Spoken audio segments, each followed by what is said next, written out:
The Palestinians have ceased fire and gave all their chips away. When you say bargaining chips, do you mean the hostages? I mean the hostages, yeah. But in Gaza right now during the ceasefire, Hamas is also attacking other groups inside. Well, Hamas also needs to establish justice. Actually, everything is occupied Palestine. You asked me before. Okay, so everything is indeed occupied Palestine. He said, kill the Jew wherever you find them worldwide. Those are his words. But that's one guy I have never heard of, to be honest. He was the former leader of Hamas. Would you like to see Hamas not in the leadership? I don't want to answer that on camera.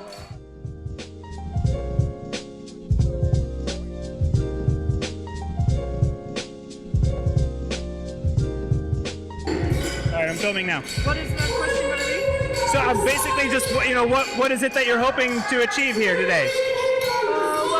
I'm here to support the movement, to support a free Palestine. We've been here since 7th of October, every Thursday without stop. So I'm hoping to achieve that the movement keeps its momentum up and we reach as many as people as possible with these flyers for the upcoming elections. So are you happy with the ceasefire? No, not at all. Can I ask why? Well, it's not at all what we asked for. We asked for a free Palestine, for an end of the occupation and an end to apartheid. And this ceasefire is a ceasefire in the sense that the Palestinians have ceased fire and gave all their chips away, and Israel is still violating the ceasefire. Still.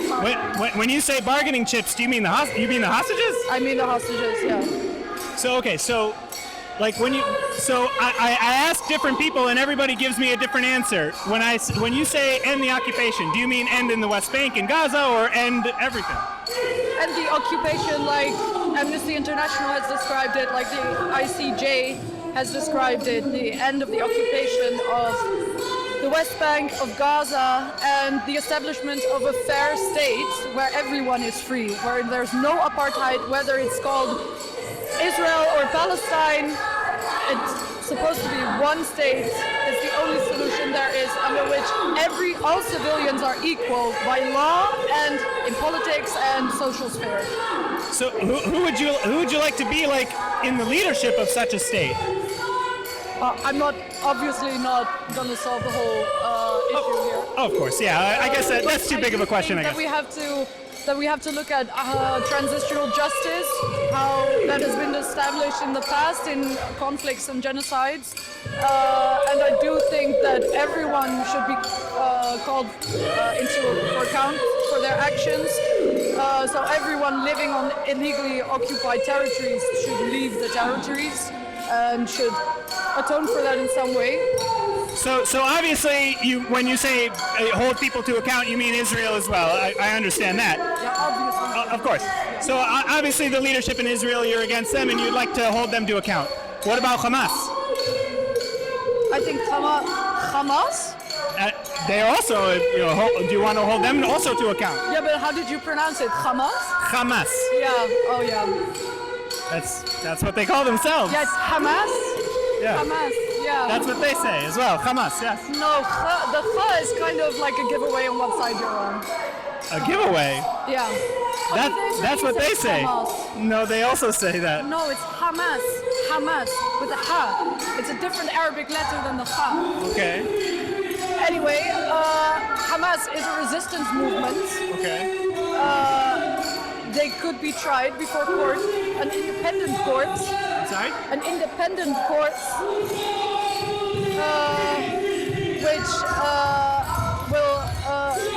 which will test their actions with international law. And under international law, the UN treaty, the people have the right to defend themselves and resist an illegal occupation by any means necessary, including force. That's not my opinion. That's international law. That's a UN charter enforced by different General Assembly votes. And I think international law should be enforced. So if an international court of justice seems reason to hold Hamas into account, then I support international law. But again, the opinion of international law is that Hamas is a resistance movement. as in their right to fight an illegal occupation. Okay. So I mean, yeah, like, so are you aware of in Israel, obviously they're taking people from Gaza and they're imprisoning them, etc. But in Gaza right now during the ceasefire, Hamas is also attacking other groups inside.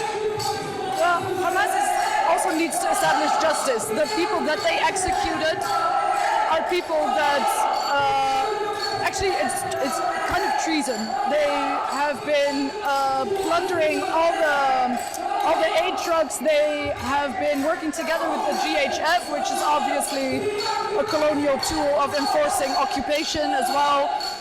They have killed Gazan journalists, Palestinian journalists. So these people, Hamas is not on a rampage to kill innocent civilians in Gaza. They're actually enforcing kind of like a rule of law there by holding those people into account for their actions. The fact that they're not like holding a trial during a genocide is something that I think you can't hold against them. That there's literally no building to hold a trial.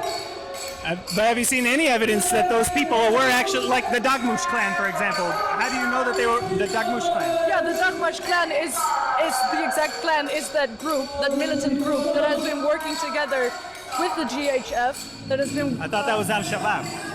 No, that's not Al-Shabaab, that's not Al-Nusra, that's not Daesh.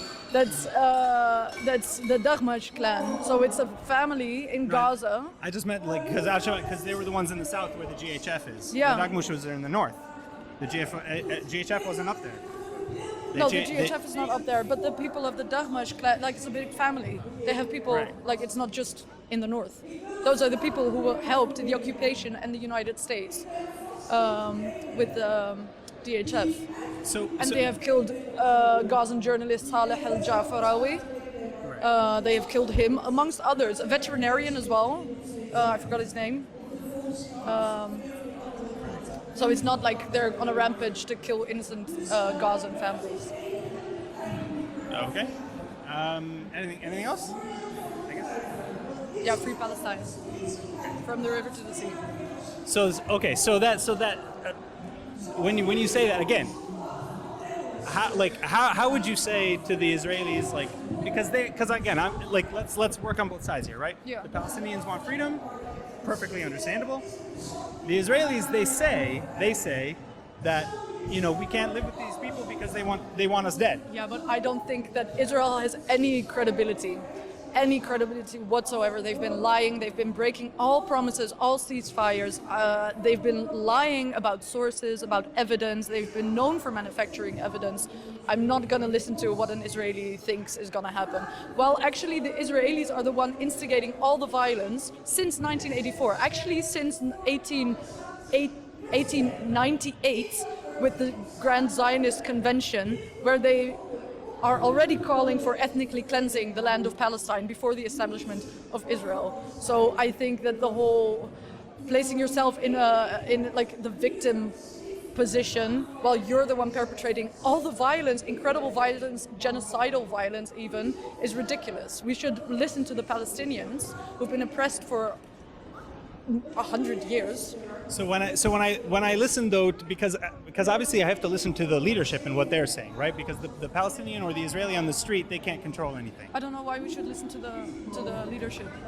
Well, they're the ones in control. That's all I'm saying. I'm saying the power of the pen, right? The power to make changes is from the leadership. The people are kind of irrelevant in a sense. Whereas like the random Israeli on the street or the random Palestinian on the street, they're not controlling things. I don't agree with you at all that the regular people on the street are irrelevant, because not irrelevant. I just mean in terms of decision making. Oh, yeah.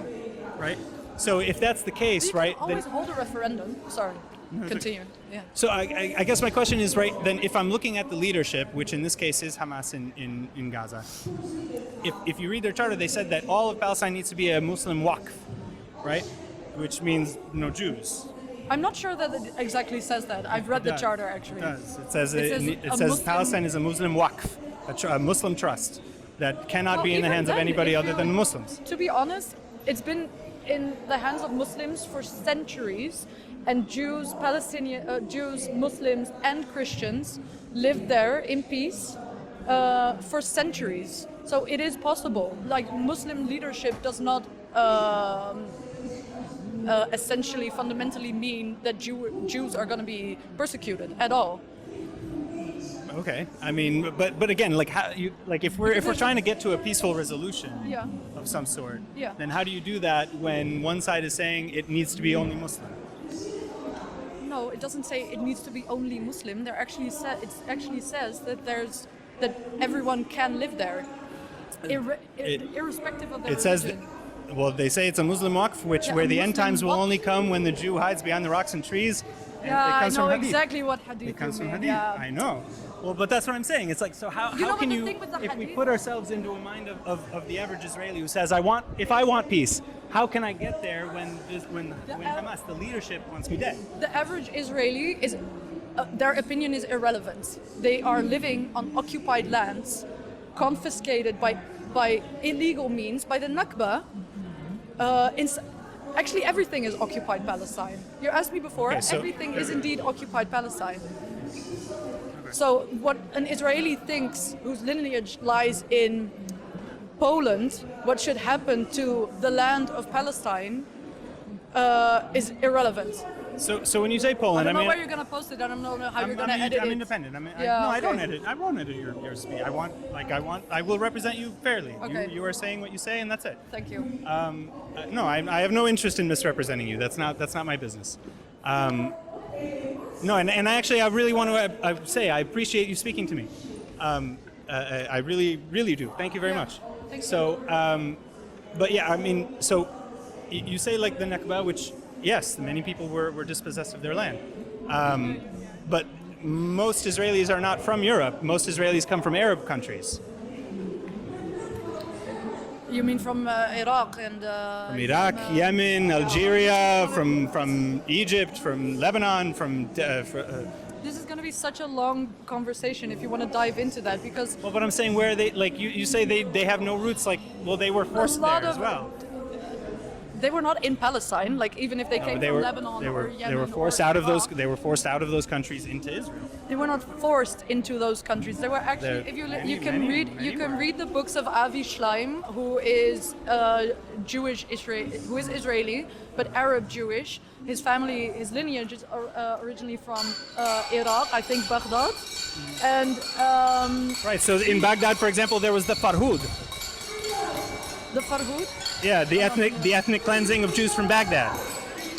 Read his books. I can't exactly explain it properly like I wish I could. But the whole enforcement of driving the Jews out of Baghdad is actually proven to be enabled by the Zionists and by the British. The same with Yemen. That was after the mandate. That was after the mandate ended. What do you mean after the mandate ended? After the British mandate had ended, the Farhud happened later. Farhud happened after the mandate. After the mandate. Well, The Jews were ethnically cleansed from Iraq during the Farhud. but that's what I say. Like Avi Right, so- Shleim explains it well, what much is- better than I. Okay, I mean, I was just curious because you brought in England into the picture, and I didn't understand like what they had to do with like Arab countries expelling Jews. The thing we also have to take into account is that anti-Semitism doesn't have a history in the Arab and Muslim world before the creation of Israel and the Zionist project before that. The thing is, anti-Semitism is such a European, a Western colonial thing, anti-Semitism. And it's crazy to implement that whole term onto a region that doesn't have a history or a culture of that. The problem, the hate towards Israel came after the establishment, after the Nakba, after the crimes perpetrated against the Palestinians. They're mad at the Zionists. They don't hate all Jews. The distinction between anti-Semitism and anti-Zionism is very important to make. People have a problem, like me, I have a problem with Israel. I'm anti-Zionist. I'm not anti-Semite. So I think a common argument against that would say to listen to many of the chants, for example, in Arabic, right? One chant is Min al-Maya Palestine Arabiya. Yeah. Well, that means Palestine is Arab, not like not free or it's not But it's I not the do Free think you Palestine have chant that you hear in English. No, I know, but I do think that you have to take into account that people are chanting. We can't like. Okay, so what about Khaybar Khaybar Ya Yahud? I don't know that one. Is Jaish Muhammad Sa Yaud? Is how that one ends. That's an Arabic But chant. again, that's projecting the term Yahud is just there. It doesn't hold the same load as it does in Western languages because they don't have that history of anti-Semitism. Well, but again, like if I'm It's listening the to Jew, the words of like Khalid Mashal and these people, like they said kill the Yahud. They don't say kill the Israeli. Well, they don't say kill the Zionists either. They are not in their chants making that distinction because they're chanting. On the But so street. then The why do only you make the Jews distinction? The only Jews that they see are Israelis, though. So for them, it's. So, but then that brings me back to the idea that they're not actually against Zionists; they're against the Jews in. No. Well, but if they're saying the only Jews we know are these Jews, which again, Khalid Because Mashal, they he said kill the Jew wherever you find them worldwide. Those are his words. But that's one guy I have never heard of, to be honest. He was the former leader of Hamas. Yahya Sinwar, you mean? No, he's leader of Hamas in Gaza. Yeah. But there are others. Yeah. Who are above him. But I'm not a spokesperson for everyone on Hamas. I know. I'm just asking you to Yeah. respond to these statements. That's Yeah. Yeah. No, I obviously don't agree with that. I'm not anti-Semite. I think all Jews. I don't think you are, but I think that if we listen. No, I don't don't. have a good reputation. I think you're representing yourself very well. I guess I'm just trying to understand, like, why you would take their words out of context to match your viewpoint, because your viewpoint is it needs to be anti-Zionist, Yeah. but the viewpoint seen from Hamas in Gaza is anti-Jewish. Well, their new charter, so they have two charters. The one is from 1988. I read They the new have a charter newer as well. one. The newer one specifically makes a distinction between Judaism and Zionism. But And it they was say never they fully are- adopted. But it was never adopted. But okay, but it's a document. The 1988 one is an old document. They've rewritten Which was fully one. adopted, but the newer one was not adopted by them, and I've read that too, and it's not a lot better. It makes the distinction between Zionism and Judaism. But it couches the language in the same way. What do you mean? I mean that, All Zionists out of Palestine. and to kill them wherever you find them. And No, 90. that's the hadith. The thing is. I'm talking something else now. Okay, I thought you were mentioning the hadith No, about that's- that Jews was in behind the that was in stones. the first. That was in the first charter. You're Because right. it's actually there are whole sciences in Islam about interpreting hadith, and it's very, very unfortunate that they chose that hadith. I do have to say that. I don't agree with it, but that's the thing. Like, it's just one sentence. There's scholars dedicating their whole lives to investigating such sayings, and also verses from the Quran. It's just ripped out of context. It's about the end times, actually. It's about yeah. Right, but It doesn't say Hamas. we have to kill all Jews in the end times. It says there will come a time when you will fight with Jews. That's. Well, so but don't you see that that's a call that you're kind of bending the difference. That's just a statement about something that will happen in the future. Like I forgot the word in English. But they're calling to bring about the end No, times. they're not calling to bring about the end times. Only God can bring about the end times. We are not asked. That's Christian Zionism that you mean. Christian Zionists are actually waiting. I know they want Armageddon. I know. Yeah, no, Muslims don't want that. Muslims don't want that. Actually, we're all very afraid of that time, and I'd rather it doesn't happen very close. So, while I'm alive. So we are not like working on some grand scheme to bring about the end times, because that's out of our control. The hadith says there will come a time when you fight with Jews. That's it. It doesn't say go and look for the Jews and kill them, because then you will unlock some new level of Islam. So then, how do you then differentiate the resistance movement from the Muslim Brotherhood where it was founded? Well, the Muslim Brotherhood is a very, very difficult movement, and I don't know much. I don't know enough about it. So They have distanced themselves. huh? Hamas has distanced themselves they're an offshoot of the Muslim Brotherhood. They never distance themselves. It's a branch of the Muslim Brotherhood. Okay. Hamas in the 80s was founded by Sheikh Ahmad Yassin, who is Muslim Brotherhood from Cairo. Yeah. So That I it's know. right. Oh, okay. And it is an offshoot of the Muslim Brotherhood. They see themselves that way. Yeah, but then again, I'm not a spokesperson for Hamas. I'm not doing Hamas propaganda here. I understand. I don't have to agree with everything that someone says to stand for the same principles as they do. I stand for Palestine. So are you against Hamas or not? Would you like to see Hamas not in the leadership? I don't want to answer that on camera.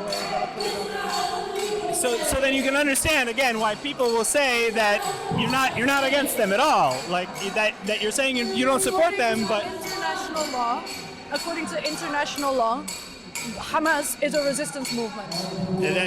I'm not sure International law. which international. No. The international law enshrines the right to resistance, but international law pretty widely. Even by force. But that does not qualify Hamas as a resistance group. That doesn't. Just because a group engages in what you would call legal resistance does not mean that they are a purely resistance group.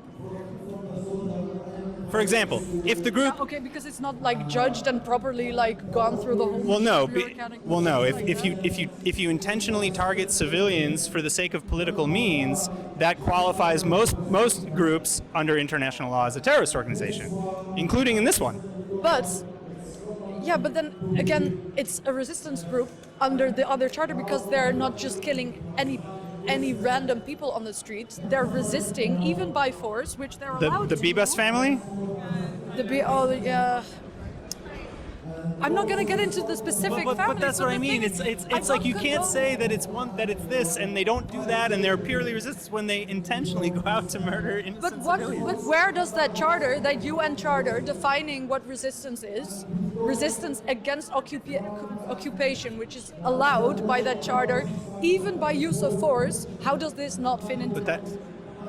The mass rape and intentional murder of children. The rape was debunked. No, it wasn't. And the UN came back and said that there was more than enough evidence to support it. No, that's just not true. Yes, they did. Simply not true. They came out last year with a massive report saying that there's more than enough evidence to support the allegations that rape was used as a war crime. Just absolutely not true. I urge you to look that up for yourself because I promise you, I did. I read the entire report. The UN came out with a full report. It's a long report talking about last year, saying that they're talking about the October 7th attack. Yeah. There are new reports. There are no cases of rape reported. Even there's one lady who was on the on October 7th, there was mass rape used as a tactic of warfare, and the UN came out with a long report saying that is the case. I'm going to stop here. Okay. Thank you very much. All right, I appreciate it. I appreciate your time.